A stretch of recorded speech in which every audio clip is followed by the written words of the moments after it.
Good day, everyone. I am JAEY TRECIA Ellorimo, and our topic is all about the USA excerpt from a Nobel Prize speech of Isaac Bashevis Singer. My assigned topic to be discussed is his second speech. And here is the translated speech of Mr. Isaac Bashevis Singer. The great honor bestowed upon me by the Swedish Academy is also a recognition of Yiddish, a language in exile, without a land, without borders, not supported by any government, a language which possesses almost no words for weapons, ammunition, military exercises, and war tactics, a tongue which was despised both by non-Jews and by the majority of emancipated Jews. The truth is that whatever the greatest religions preach, the Jews of the ghetto actually put into practice. They know of no greater joy than the study of man and human relations, which they culled from Torah, Talmud, Musar, and Kabbalah. The ghetto was not only a place of refuge for a persecuted minority, but also a great experiment in peace, self-discipline, and humanism. The remainder of them, the Jews, exist until today, despite all of the brutality which surrounds them. Here are the important terms to consider to fully understand the speech of Mr. Isaac Bashevis Singer. First is Yiddish. It is a High German language written in Hebrew, characters that is spoken by Jews and descendants of Jews of Central and Eastern European origin.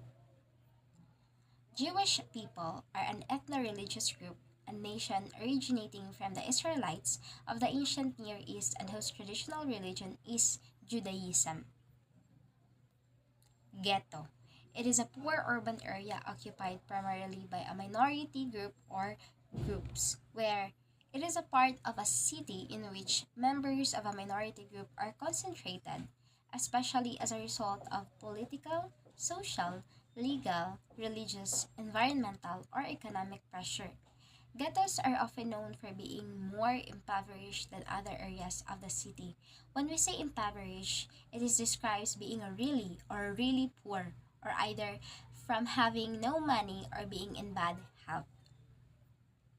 So the Torah, Talmud, Musar, and Kabbalah are the four strands of Jewish thoughts that needs to give fullness to Judaism.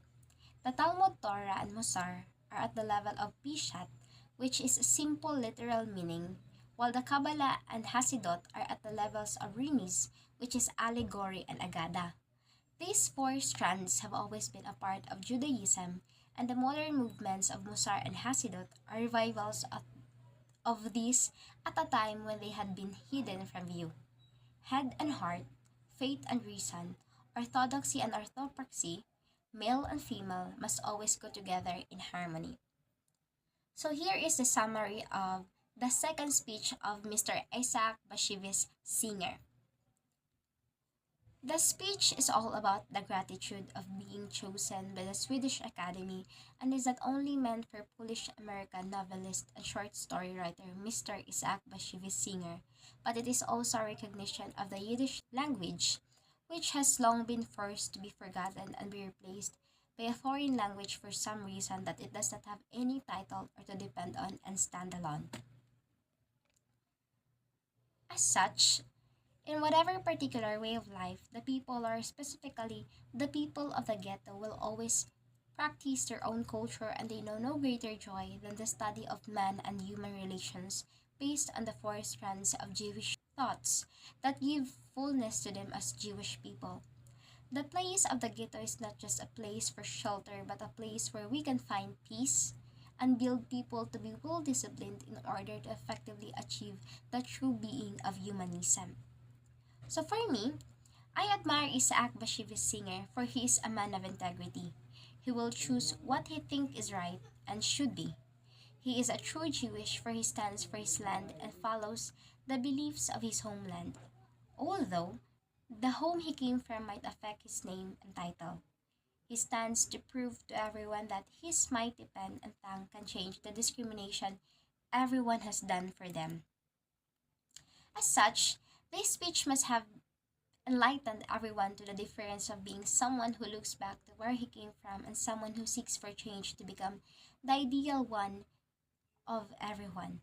Moreover, I can say that he is a man that is committed to his thoughts and own beliefs that shares an aspect of a true human. And that's the end of my video. Hope you learned something from us. Thank you for watching and God bless us all. Bye bye.